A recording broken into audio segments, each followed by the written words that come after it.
Morning, guys. Raptor Freak. Lexiot's here. The morning after a great game against Houston Rockets here in Toronto last night. It was a lot of fun being at that game last night. The vibe was strong, and we had a lot of really positive things happening around the building. I have to talk about my experience last night because there were a couple of things that happened personally for me last night that were just wonderful. We got down there real super early, like I said we would. Went right in at 5:30, and I'm walking around, and I run into people like Will Liu and Alex Wong, and I'm like, Will Liu, William Liu. I'm like, you made the big time, and we did DAP, and Will Liu, he's a big Raptors fan from like 10 years ago. He was just a fan writing about the team and not getting paid for it, and now he's like Sportsnet. He's on Sportsnet. He's on the radio now. I'm so happy for people like Will Liu and Alex Wong because these guys know basketball. They're real fans. They're real fans of the Raptors, and these are the kind of people that should be covering the Raptors. So I was really happy to do a big ups to him. And then we're walking around the building near the Real Sports store, in that elevator. If you're familiar with the Scotiabank Arena, there's an elevator near the Real Sports store that goes to the practice court for the Raptors and other places for the players. And we got there so early, and I'm coming around the corner, and I look at that elevator, and Slim Duck, Chris Boucher, is like just showing up to the game, and he's at the elevator. And there's like tons of people around. Nobody's seeing him except for me. So I go, Chris Boucher, and he turns around to me, and he does like a yeah to me, directly to me, and I'm like, yes, this is fan love stuff, and like just so cool. And then we go out on the court, and OG and all them are shooting around. OG and Precious were working together before the game.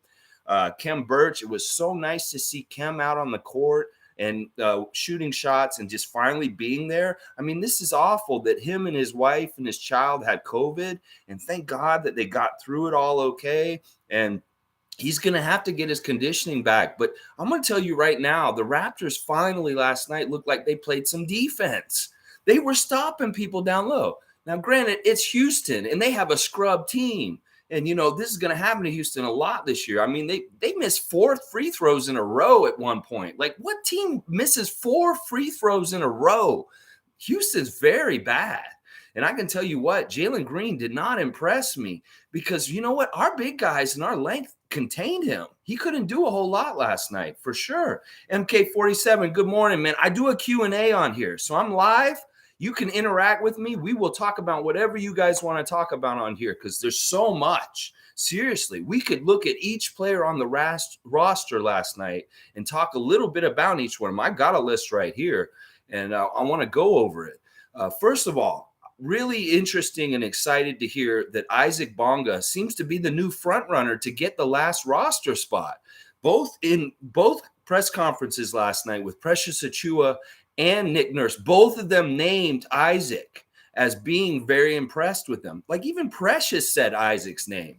So I think that he's got the inside long track for it. He just makes sense, Paul. Good morning to you, Paul. He makes sense because he fits our identity. And he's at some points my buddy was like, I thought Chris Boucher was hurt. What's he doing out there playing? No, that's Bonga. Bonga is the same kind of body type in some ways as Chris Boucher. So, it's going to be very interesting because he got 2 offensive rebounds that were really big. He tried a 3. He didn't make it, but I'm really impressed with Bonga, and I really do think he has the inside track for one of these last roster spots. Now, if we check in on that real quick, we know Utah's got one of them, and I'm pretty positive that one of them's going to Ish Wainwright. And the reason why I think this is because his contract is for 2 years, guys. That's kind of usually a tell. When a team's going to put him down for 2 years, that means we want to hold on to him. So I think it's going to be Yuta, Ish Wainwright, and Isaac Bonga that are going to make the team with those 3 roster spots. That's what it's looking like right now. Yeah, Isaac's a great passer. He's a great shot blocker. He's rebounding, obviously. These are all things we want. We want more interchangeability and versatility. He looks more like our versatile guys than anybody else trying to make the roster right now. whether it's Freddie, Gillespie, Sam Decker's great. He can shoot threes, but last night he was 0 for 4. And that's the thing. When you have a guy that's limited to being mostly known as a shooter, he's pigeonholed. And if he's not making his shot, he's useless. He can be a taller Matt Thomas, but these guys are going to go dry and they're not going to hit their shots at certain points.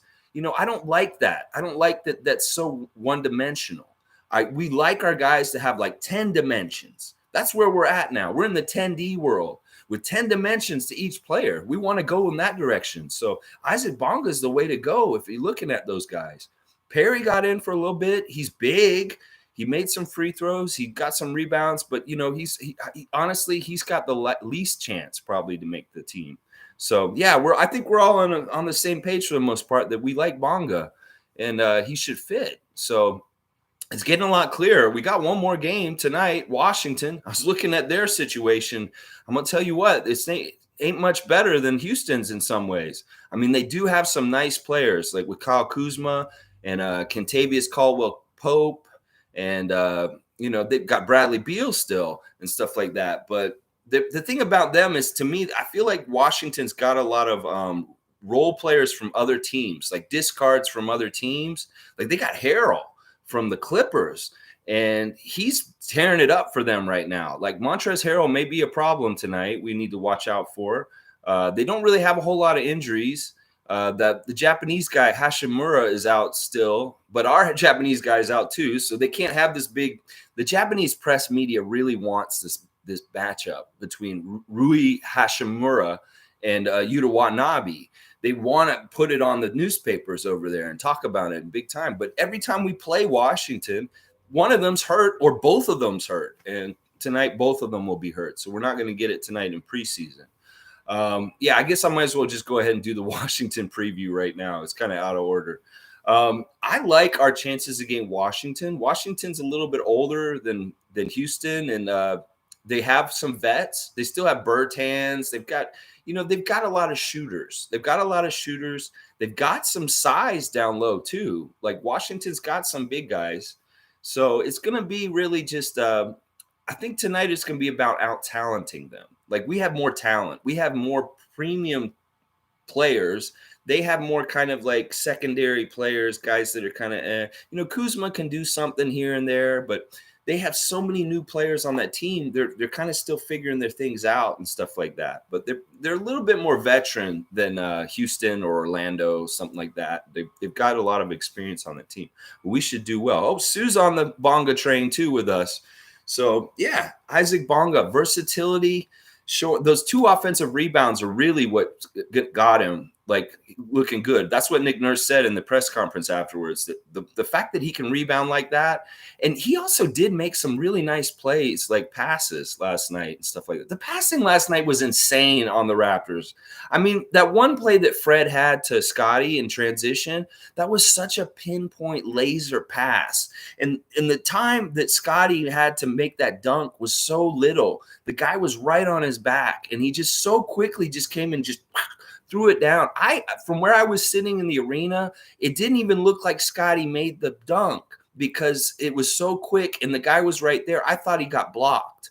But then when they showed the replay on the screen above, I was like, wow, he did make it. And I was like really impressed. Like there was a lot of that kind of stuff where, Nick Nurse is talking a lot about deflections right now, and I love it. These aren't straight up steals. These are just getting a finger in there or just being a pain in the ass. And he said that in one of the quarters last night, we had over 20 deflections.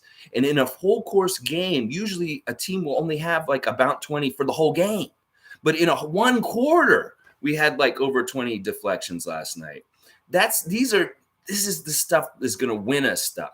Because we're just going to irritate other teams from being able to do what they want to do. We're going to just be all over them. You know how annoying that is? Do you ever play pickup ball and there's a guy that just won't leave you alone? And you're like, come on, man, this isn't serious, bro. Just get off me. That's us as a team. We're going to be that team this year. So, yeah. All right. Continued consistency from very important key players for us this year. OG, his shooting is just phenomenal right now. His 3-point shot looks like a laser going to go in, and he's showing all this stuff down low, going around guys, dribbles. taking guys off to the basket. This is great. OG can be this kind of scorer. We've seen these signs for the last few years, and now finally he's putting it all together. And, if anybody who's like a craftsman or somebody who makes something with wood, or you work on a project for a very long time and you see the little details and work over time, and now you start to see the whole picture comes, it's very gratifying.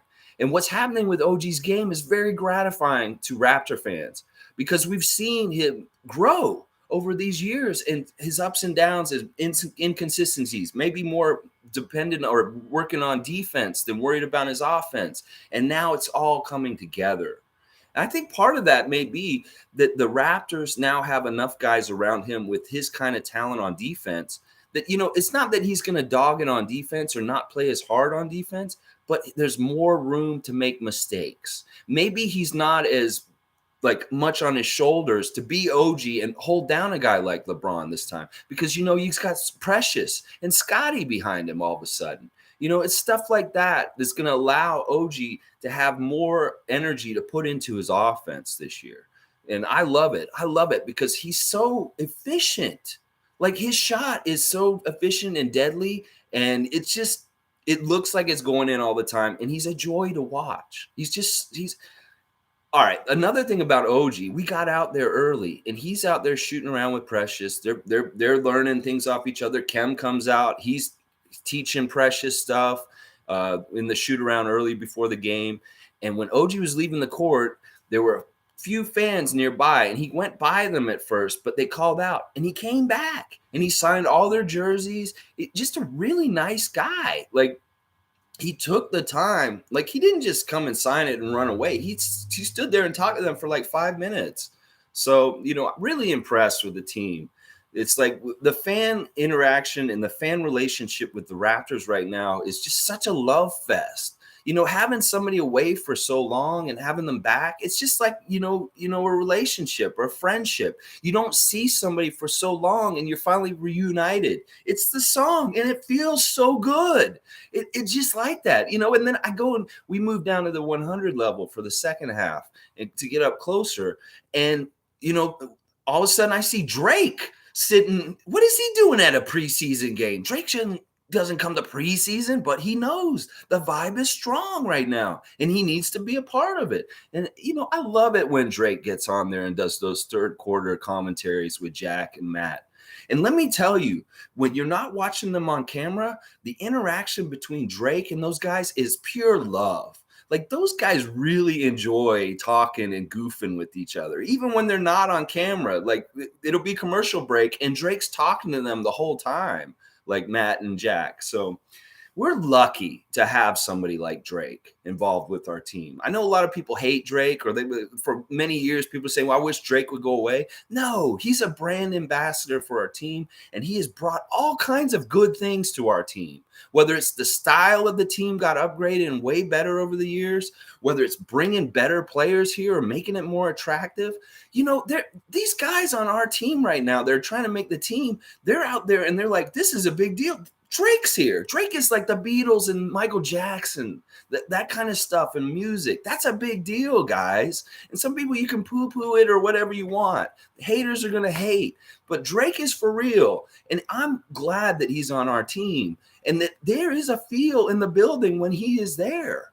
And the players feel it too. I mean, they get up for that, I'm sure. All right.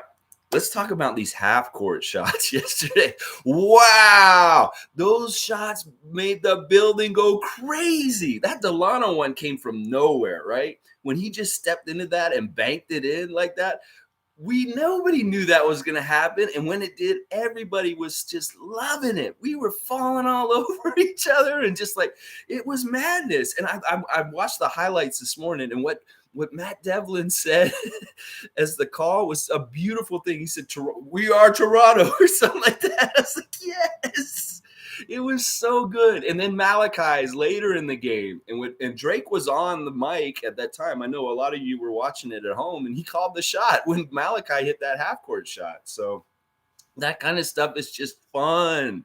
You need that kind of stuff and that kind of energy and enthusiasm. And all these little kids that were sitting near me in the stands last night were just crazy. There was this one kid that just kept posing and yelling, and I was just like, he was cracking me up. Like, that little kid was, some of the stuff he was saying in the game, he knew his stuff.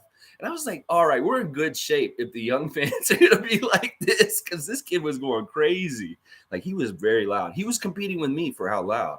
I was like, all right, Sue, oh my God, Banton's shot was so cool. Yeah, it was. It was like, honestly, it was like one of these moments where Toronto was just like, yes, we have arrived. We have our own player from Toronto hitting big shots like that. That's a big thing, man. And that kind of love is awesome.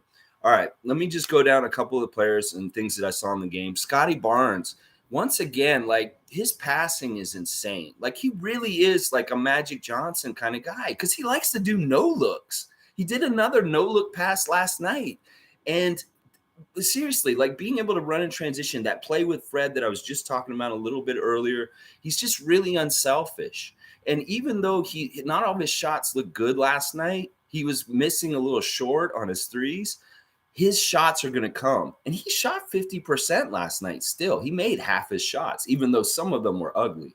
So Scotty's just going to continue to get better and better and better. And he's a big part of our deflections. Like, those 20 deflections, I think it was the second quarter or third quarter that we got, like, all those crazy deflections I was talking about. 20 deflections. Scotty Barnes was probably involved in like about half of those as far as deflections. So it's interesting because Nick is really keen on this deflection thing. It's not necessarily about getting a straight up steal or getting a block or any of that kind of stuff. It's about causing a disruption and allowing something to happen from it. And they're doing a great job with it. They're really doing a great job with it. At one point last night, somebody said, Fred's only got 3 points. And they were sitting behind me. And I was like, so what?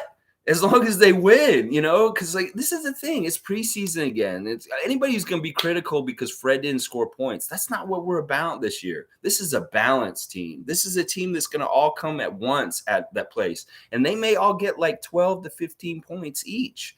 If we have 8 guys average like 12 points a game this year, are you going to be upset if we're winning all the games? That balance is actually strength. Because like I've been saying so far this preseason, other teams are in trouble because they're top heavy with talent. They lose a couple of guys, like one of their top 4 guys, and they lose a drop off in talent.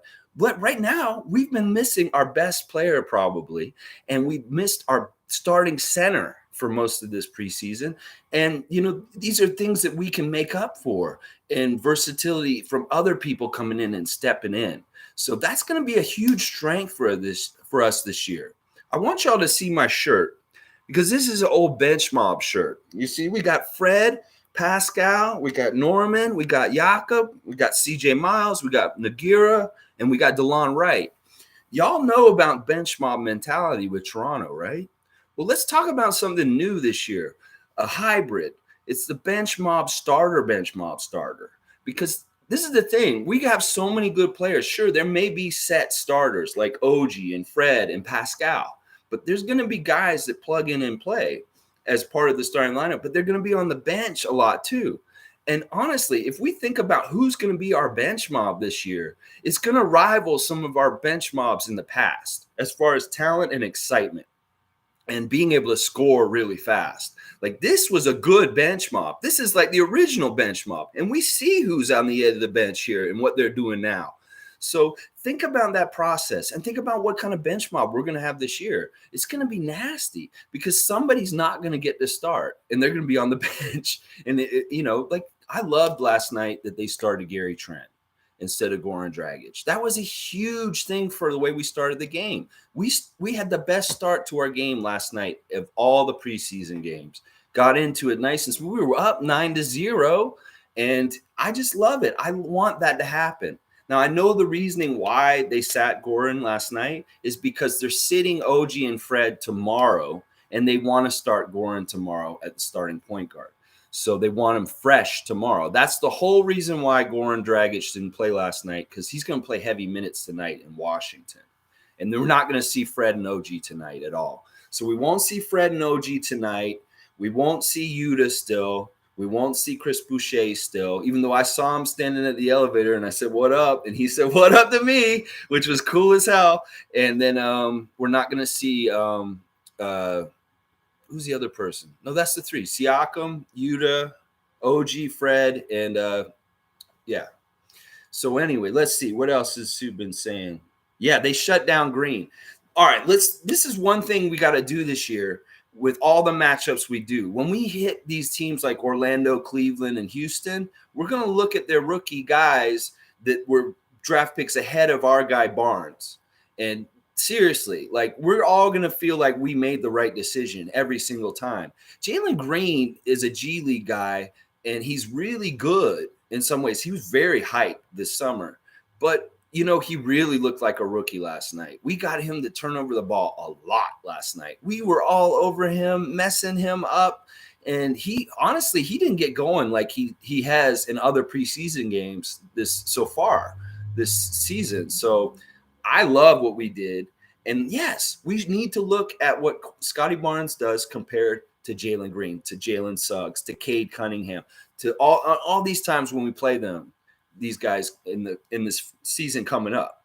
So yeah, I wasn't impressed with Houston at all. Like, it's Tice is there. You hate Tice. He's just somebody you hate. And Christian Wood is really good and he's dangerous.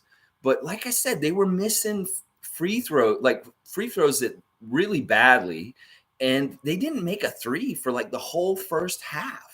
They didn't make a single three-pointer in the first half of the game last night, Houston. And I don't know if that's a testament to our defense on them or just that they're bad.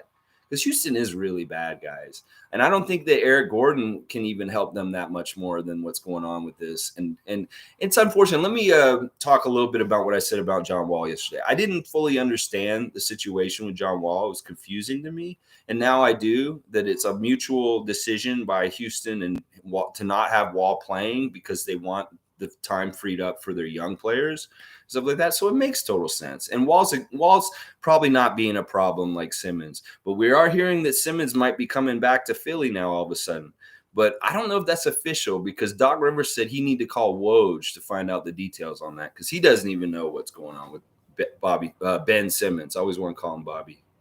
Yeah, it was a great game last night. Okay, also, yeah, Khem Birch missed a couple free throws. He made a shot. He got some rebounds.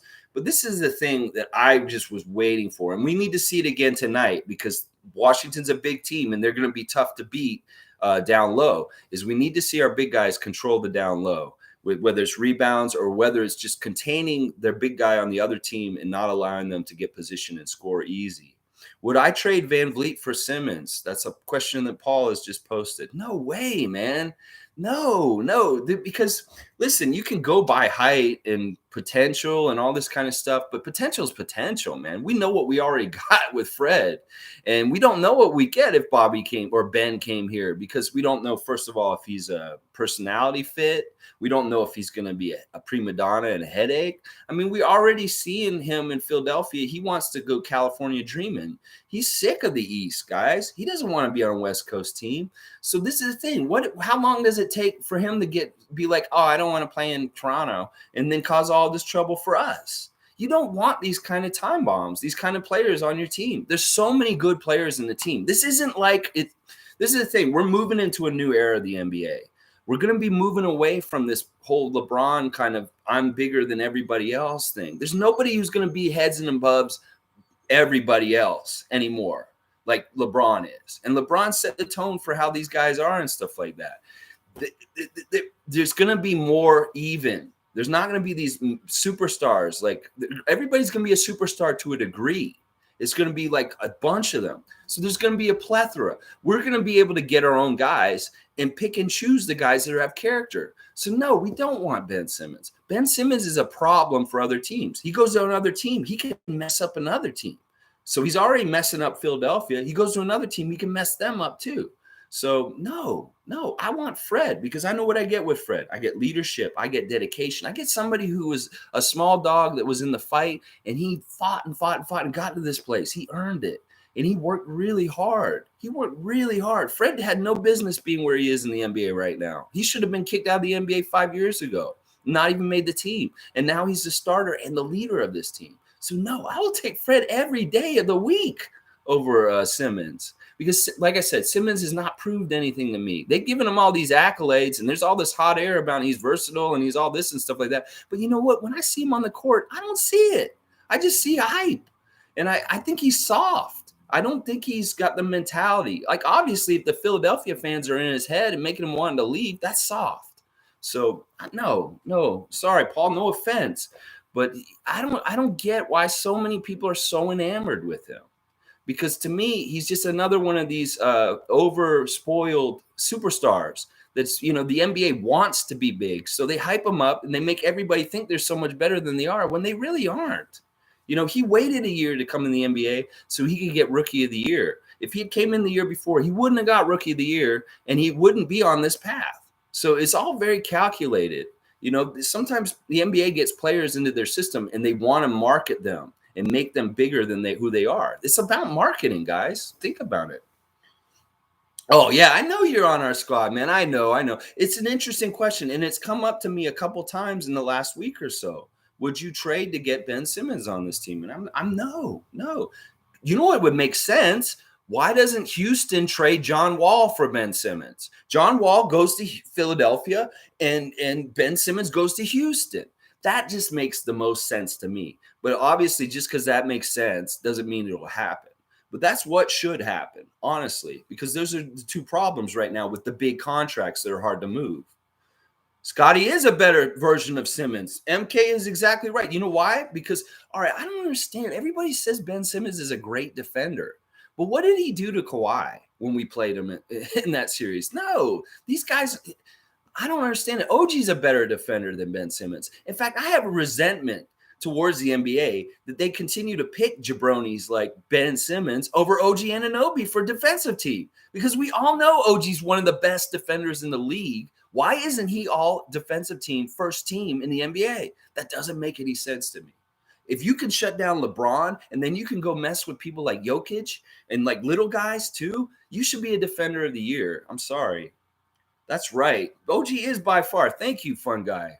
So, if you guys have any more things you want to chime in and talk about, I love doing these Q&As after the game because it's just fun. I've enjoyed this the last couple times. Okay, Malachi Flynn last night got in the game late, 16 minutes in the game, but, man, he was hitting shots and he got some points quick. I really think that his transition to being more of a shooting type guard than a point guard handler, passer is going to be more and more. It's going to be really exciting for us. I have always looked at Malachi Flynn as kind of like the Wish version of Stephen Curry. Like, he is a lot like Curry to me in some ways, and he has some of that range. Now, I know he's not as consistent with his shot as Steph Curry could be, but he has some of those kind of tendencies that he could do stuff like Steph Curry does. So I really hope that this year that, Malachi gets some good time on 905, because that's where confidence is built. We need him to go down there and play and run the team down there. And then, as Nick Nurse said last night, there's going to be a lot of traffic between Mississauga and Toronto. There are a lot of cars coming back and forth. We're going to see guys playing in 905 and coming and playing on the Toronto team that night, same day. There's going to be a lot of traffic. And there's going to be a lot of different guys, I think, jumping between 905 and the Raptors team different times, depending on what's going on. Yes, another Bonga supporter, G. Yeah, we were talking about Bonga earlier. It's weird because when he played for the Lakers and he played for the Wizards, he didn't really do a whole lot. Like, his stats are really bad in the NBA. So a lot of what they're gauging him by is his European play, his play for Team Germany. Like, he's on the Olympic German basketball team, and he's a standout on that team with Schroeder and Tice and those guys.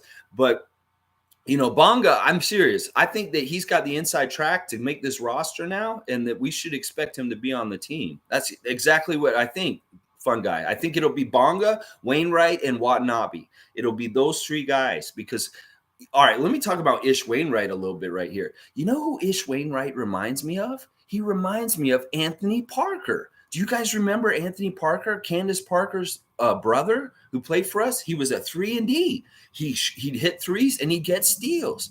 And Ish, in his little bit of time last night, he got a couple steals. We had so many steals last night, guys. We had like 4 players with 3 steals or something, a bunch of guys with just 1 steal. So many steals and so many turnovers on the other team. But the one thing we didn't have, which wasn't good, was we didn't have enough points for how many turnovers that we got off of them. We should have had way more points, and we had a ton of fast break points. Just the transition game was in effect last night, and we're just running all over them. Yeah, everybody feels good about Bonga. Yeah, Ish does feel like a vet. The thing about Ish is he's 27. He's actually one of the older guys on the team already without even having played in the NBA. But there's a maturity to that. And there's a gratitude and a seriousness about it because he's had to work to get to this point to be on the team. I mean, Decker's 27 too, and it's the same kind of thing. But, like I said earlier, I think because the Raptors gave Wainwright a 2-year deal, that kind of tipped their hand on him. That he is probably going to be one of the guys for sure. And last night he looked like he should be one of the guys because he gives us a little bit of something. And he's a guard. We need, we don't have as many guards because we're going real big this year. But he's the kind of guy in between that can do good stuff. And I think he's eligible for 905 no matter what too. So it'd be good to have him on the team. I like Ish Wainwright, and he's a great culture fit and character fit for the team. And like I said, I think they tipped their hand that he's going to be on the team when they gave him the contract that they did, like at that time. Champagny, Johnson, and Banton. Ooh. All right, Champagny didn't have as good a game last night as he has been having in preseason. This is what I'm talking about. We see these stretches of game from him and like, oh my gosh, he needs to be a starter. No, let's not overreact. I mean, this is preseason, and he's going to have to work in 905 still and do a lot of stuff. But he really is like, he's got an edge to him. Like he's got a grit and like a will. And that I love that. I want that on my team because like that's that Dennis Rodman kind of like I'm gonna outwork you, hustle you, fight you for everything kind of thing. So and Johnson was cold last night. I mean I'm high on Johnson. He's a project for us. He's gonna go to 905 and he's gonna be a big dog. He's gonna probably score about 20 points a game in 905 this season. But he's a scorer's mentality. He's a throwback. To me, he's kind of like a 80s like all kind of scorer, like Rolando Blackman or Alex English. Those kind of old school like scorer guys. So yeah, our two ways are Champagny and Johnson, but they can be changed. And those guys should be coming back and forth. But we can also send rookies down to 905 and have them come back too. Like if we want to send somebody like Banton can jump down and go back and forth. Yeah. Oh yeah. Go to 905. I'm a fun guy. Please go to 905, support that team and get into it because I've never been out there. I've always wanted to go to a Raptors 905 game. Cause like, it's kind of like it's like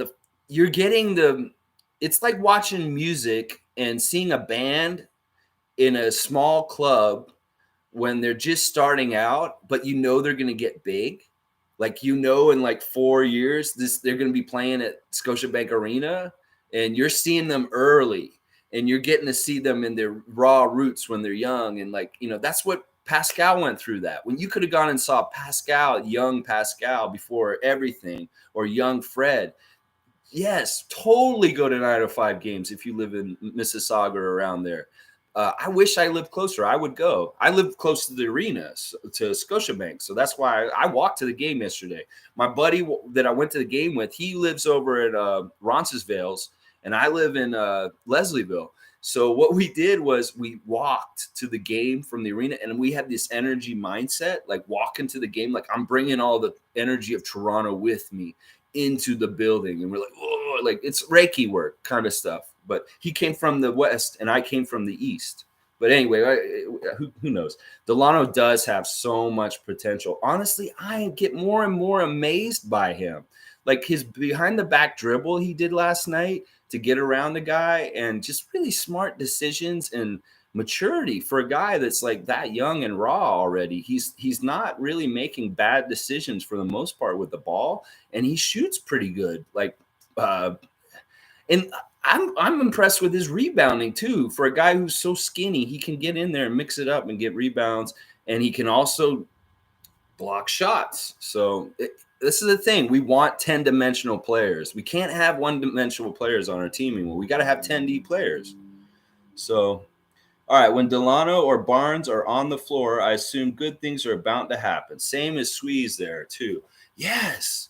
Because that energy, enthusiasm is just getting translated into good things on the court, whether it's deflection, steals, transition, baskets, dunks, and we're not even hitting our shot very well yet, like in a lot of ways. And we got to start cleaning up our shot selection and shooting better. It's going to get all better. We're just going to get better and better, guys. We're seeing the raw material on the table, and we haven't even crafted it yet. We haven't molded this clay completely to exactly what it is, and we're already nasty and dangerous. So how was the Fred pass to Barnes Duncan? I was talking about that earlier, G. Thanks for asking. To me, because I was still sitting upstairs in the 300s, I thought that Barnes had actually got blocked by the defender coming behind him because of the angle I was at. And it was so quick. It happened so quick. Fred, that right through traffic, just a perfect pass with the right time, because Scotty didn't have any time to finish the dunk. The guy was right there and would have blocked him, but he got it in there in time. I didn't think he made it with my eye when I saw it, but then I saw the replay and it was like it went in. I was like, wow, that was really good. We had a lineup with everybody. Oh, yes. Okay. Part of why I love not starting Goran is because we had Fred out there with all these tall guys. And that's right there is like a great way to start. I don't want two regular guards like we've been running all these years. The case with Lowry and Van Vliet was a special case. This is something you don't want to be in normal like circumstances in basketball. You want to have a tall shooting guard. I'm great with Fred because Fred plays big for his height. But we need somebody like Gary Trent starting, or I will take Mahalik too. But no, Dragic does not need to be starting this year at all. In fact, like I don't even think he's a rotation player at this point, guys. He's going to be at the end of the bench and just spot duty and just mentoring, because we have too many good guys that need to be in the rotation. And Goran does not have 10D playability. He's got maybe 2 or 3D, maybe 1D at this point. I don't know. There's only 1 or 2 dimensions to Goran Dragic's game. And we have guys that have like 10 dimensions. We need them. Yeah, future championship this year. This is the worst version of our championship team, as you said, already nasty and dangerous. I think so. All right, I want to talk. This is really weird, and y'all are going to maybe think I'm really crazy. But when I was walking to the arena yesterday, when I got to the bridge over the DVP on Queen Street, you know the bridge I'm talking about, the streetcar goes over.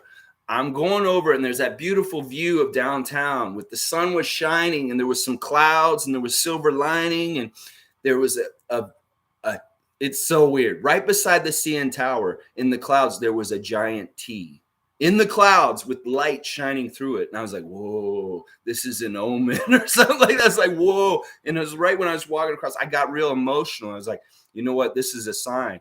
But who knows? There was a giant T in the clouds and light coming through it when I was coming to the game. I don't know. Anyway, I don't want to sound too crazy for too long. Yeah, I want Dragic gone, to be honest, but Scotty loves him. Yeah. Well, it's going to probably play out this way. If we don't trade him, at some point during the season, he'll play this year and he'll get a year of mentoring Scotty, and that'll be great. And then he'll be gone next summer because we're not going to re-sign him. His contract's going to be up. But if we trade him in the middle of the season, Scotty's going to realize that's just part of the game too. But it is true. They really are really friends. It wasn't like a cross. It was a lowercase. It was a uppercase T. It was a real T like this. It wasn't like that. It was like this. So it was a Toronto T. It wasn't lowercase. Yeah. Thanks, G. I am crazy. I've been very passionate about this team for a long time. I want to tell y'all a little bit background about me. I'm older. I'm 46. My favorite team when I was a kid was the Pistons because they were the closest to Toronto, and I was a Bad Boys fan. And then when they expanded the league and they added Minnesota and Orlando, I lived in Florida, so I became a Magic fan. And I was a big Magic fan for the early years before the Raptors came. But once we got the team here in Toronto, as soon as they announced the roster, I switched allegiance right then. And I was living in Florida. I remember going to Hudson's Bay downtown across from the Eaton Center and buying Raptors gear, the first stuff that came out before we even had a player, like the hats and the shirts. And my first email address was Raptor Freak at AOL.com. That's right. I was on America Online and my handle was Raptor Freak at that time in like 1995. So I'm not new to the boat. I've just been watching and being around and watching everything. And I just decided now's the time, because I'm going to be serious, y'all. Being a Raptor fan that's as passionate as me has been hard over the decades, because you get laughed at. You get bullied. You get treated different because you're like, oh, you like the Raptors? Or, people always have to make negative comments. And I grew up in Florida, so I was hearing it from like Orlando and Miami Heat fans all the time. And this was when we had Oliver Miller and we had, like Damon Stoudemire. So I feel like now, because we're established with the championship, with respect, and we have a team that's just about to do something, and they're doing the same thing all over again, hating us, putting us down, lowballing where we're going and stuff like that. I feel like this is the time for me to make my voice heard, because for so long I've been wanting to do this, but I haven't felt like our fan nation and everything has been ready, because we've been so down on our team and we've gone through so many different times and stuff like that. And sometimes it's hard to be positive about the Raptors and not get criticized, because people will come and say, oh, you're just you're a pie in the sky, you're crazy. No, you got to think good like this. So anyway, that's about a little aside about just my background with the team. Like, I was Raptor Freak at AOL.com. That was my first email. Anyway, okay. Thank you guys. Thank you for all the nice comments and stuff like that. All right, let me see if there's anything else on my list I wanted to go over real quick. Talked about Drake, talked about Boucher. Sweet continuing to look. Actually, Sweet had his worst game last night, probably out of all the preseason games so far. He didn't shoot totally well, and he had a couple mistakes on the court, but he's still great because he's active and he's doing other stuff. And he was one of the guys who had 3 steals last night. So Banton, the vibe just in the building was just extremely good. All right, this is a fun story for people who were watching the game on TV last night. You wouldn't have seen this probably. All right, in the arena when they do the "Let's Make It Clap" chant, they do "Let's Make It Clap," and then everybody's that whole cheer or whatever we do at Scotiabank Arena. Well, they did that near the end of the game last night. I've never seen a player do this before, but a player on the team was doing the "Let's Make It Clap" with the crowd last night. I've never seen a player get into it like that with the crowd.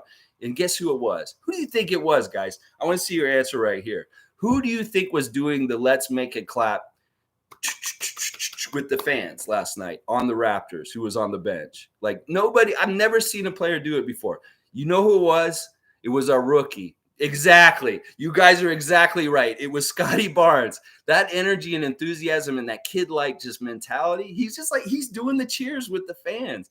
And when they hit those half-court shots, the bench was going crazy the whole game, falling all over themselves and all kinds of stuff. It's just, the vibe is so strong in the building, and that energy. We seriously, y'all, as fans, we have a part in this. We need to go to the game.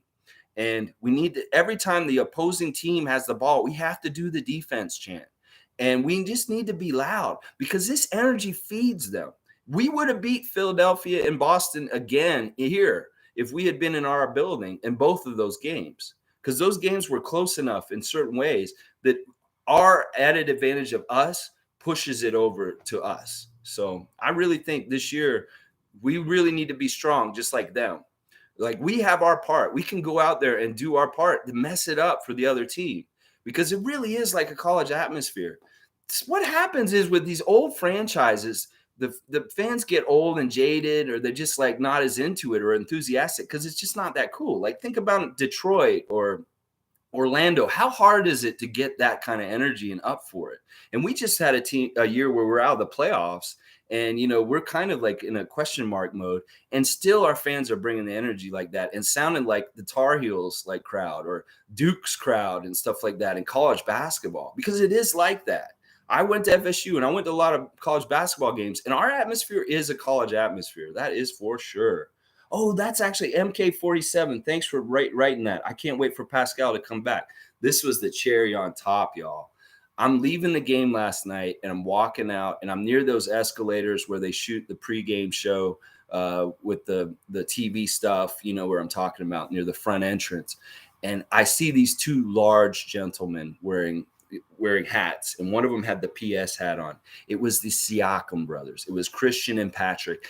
And I recognized them. Nobody else did. The whole crowd's around them, but nobody knew who they were. I was like, Siakam brothers, what's up? Like, we can't wait for your brother to get back. I know he's going to be unstoppable again when he comes back. And Christian was just so gracious and nice to me. He was just like, thank you for the nice words. We'll tell him that and all this kind of stuff. So I was like, yeah. So it was just that kind of night. I'm getting big ups from Chris Boucher from the practice elevator. I'm running into the Siakam brothers. I'm getting dapped from William Liu. And it was just a big love fest last night. And of course, Drake was there too, so you kind of love it. You kind of love the Toronto feel, the vibes. Delano Bant, hometown, Rexdale's in the house, hitting half court shots. Oh man, this year is just going to be so much fun and gratifying, guys, because this is the thing. We know we're going to win. And the more they get better and better, it's just going to be a joy to watch, because we're going to see stuff that's just going to be nasty and fun, like fun basketball. It's, oh my gosh. Yeah, I only paid $40 last night too. I got the tickets straight from the Raptors, no markup. So, and I got moved down to 100. So it's like, yeah, I killed it, man. All the scalper guys were out there last night. Bobby, Mike, Marco, my buddies. And seriously, if you guys go down there and tell them, me, Raptor Freak, Alexiats, they'll probably hook you up, because I went and checked in with them, and they're good dudes. They're just out there and stuff like that. Okay, Paul, what is Paul saying? I'm a fun. I should have told them about my stuff. You're right, but hey, I'm not good at self-promoting. I might need y'all to kind of push me a little bit, because I'm not trying to push myself like in other places too much. I may post my videos in some Raptors Facebook groups and stuff like that, but otherwise I'm not really about that. I want to necessarily be like too huge. I just want to be this little avenue, a daily avenue for all Raptor fans that are passionate like me to interact and talk about what's going on, and like day to day, because this stuff is happening that quick all through the season, and we got to stay on top of it. So I'm all about like having a very passionate core of real Raptor fans like you guys with me, and we just talk every day. So, but yeah, if you guys want to promote me or post my stuff anywhere, please. Yeah, I hope we can beat the Wizards tonight. Have a positive note to start race. I think we already got it. I don't know how we can lose tonight unless Kyle Kuzma plays like super well or something like that, or Beal. But honestly, I want to see, this is what I want to see. I want to see Bradley Beal have like 3 Raptors just all over him tonight, like where he can't do nothing. I want to see him so frustrated. And this is the thing. They won that game last night, and they got on a plane and flew to Washington right away last night. And now they got a back-to-back on the road. And those are never fun. But this is what they need to learn and have that kind of thing going on with them. But yeah, couple of notes. Good vibe in the building. The family is there. Everybody's all like feeling good. I saw Eric Smith wearing a nice blue suit, like looking real pimping. We got a new bench mob coming up, y'all. We want to figure out who the new bench mob's going to be. Who do you guys think the new bench mob's going to be? Because I think they're going to be just as good as this group right here, the original bench mob. And we know what's happened with these two guys right here. So let's see. I mean, who's going to be our new? Yep, OG and Fred are out today, and it'll be Goran starting because he didn't play last night. And who do you think they'll start in the other spot? It'll probably be maybe Ken Birch. I don't know. Maybe not, because his conditioning is not back up. All right. Well, I'm getting right around 50 minutes, guys. If you want to, let's see. This is the first time I've ever been so invested in players 15 to 20. I know. Well, there's a reason, Paul. We have the talent so deep now that it's like every roster spot matters. In the NBA for years and years, it's like, yeah, you can have a scrub or two, guys that are just not that good at the end. But now this is what I'm saying. Talent levels in the NBA are getting more spread out and not so consolidated at the top. There's a lot of guys who are good, like about the same level. No real overall superstars, like overall. Like if you look at the guys who got drafted this year, who's going to become a huge superstar out of those guys? Cunningham, Suggs, Green, Barnes. Who? I think it's our guy, but these other guys are going to do well on their teams. They're going to get a lot of stats, but they may not be a winning team. That's the thing. You can get a lot of stats and scoring in the NBA and not win, and it doesn't mean crap. You know, there's tons of players throughout the history of the league that have been great scorers and great players, but they never won anything because there's a difference. There's a difference. There's a difference between John Wall and Fred VanVleet, and there's a difference. There is. Okay, let's see what else is going on here. You guys are, man, you're great. I'm loving all the interaction with all of you. This is great. Precious, Sweet, Yuta, Scotty, Dragic. That's the starting lineup. You see, yeah, I like that starting lineup. That makes sense. Although Yuta's not going to play tomorrow because he's still out, I think. He's on the list today.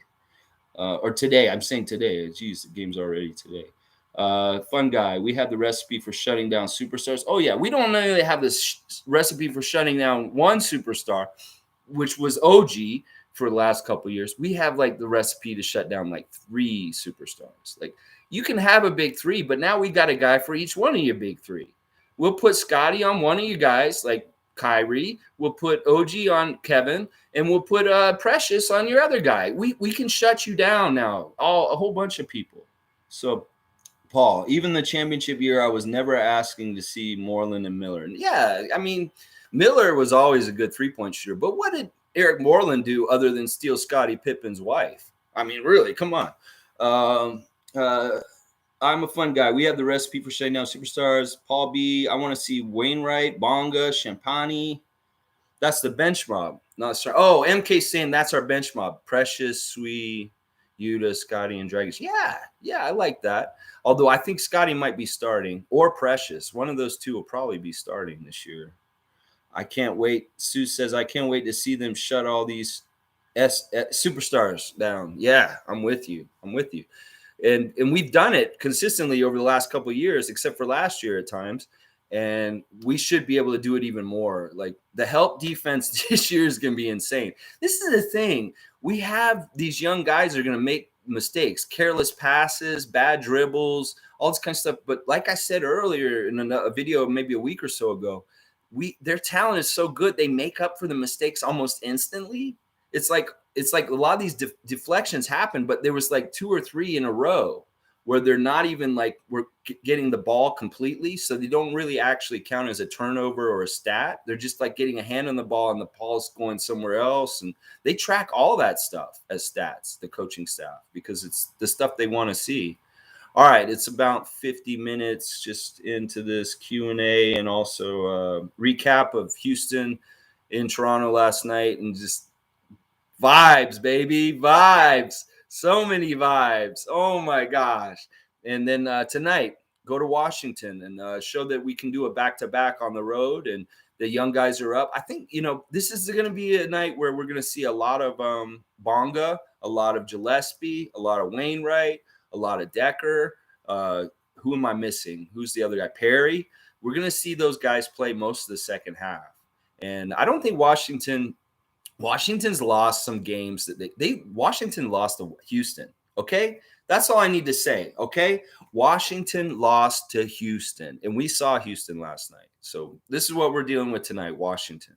So, all right, let's see what else. We'll get one more question here. MK47, where does Boucher for this team? He's older and getting really good. Do you have space for? Of course. Boucher fits on this team so well because he's another one of these 10D guys. Like he can do a lot of things. And one of the things about Boucher this year that nobody knows yet because we haven't really seen him much is his offensive game has gotten even better than last year. Last year he was really good, but he's showing a little bit more off the dribble and he's also getting more of a mid-range to also go with his 3-point shot. So, yes, he's one of the best 3-point blockers in the league right now. I think we have like 2 or 3 guys that are going to be good at this year. But Boucher is going to be probably like a 6-man if he doesn't start. Like he could start. I want this. This is what I want for a starting lineup. Fred and then 4 tall guys. I don't care who they are. You could put Chris Boucher at the shooting guard, and I would be fine with that. You know, like put OG at shooting guard, Pascal, Chris Boucher, and Kem Birch out there, and Fred at point guard. Think about that, guys. We can do this year, and that's why we're going to be so nasty, is we're not even showing that or flexing that yet. We've been starting Goran out there with them, but we saw a little bit of it at the beginning. Even with Gary Trent at shooting guard, we're way taller, and the size is really good, really, really good. I'm a fun guy. Back-to-back were problems last year, but now we have depth. Yeah. Do you know why Yuta is out? I don't remember. Yuta is out. His calf has a calf injury. It's a very minor injury. To be honest, and let me just say, this is me reading between the lines. Yuta Watanabe knows that he has a place on this team already locked up. He did well enough early in the preseason, and he's such a nice, gracious guy. I'll bet he's kind of just half hurt, but he knows he's okay. So he's trying to help his friends on the team get more time because he's not playing. You know, he sat at the end of the bench with Chris Boucher last night. I was watching them talking to each other.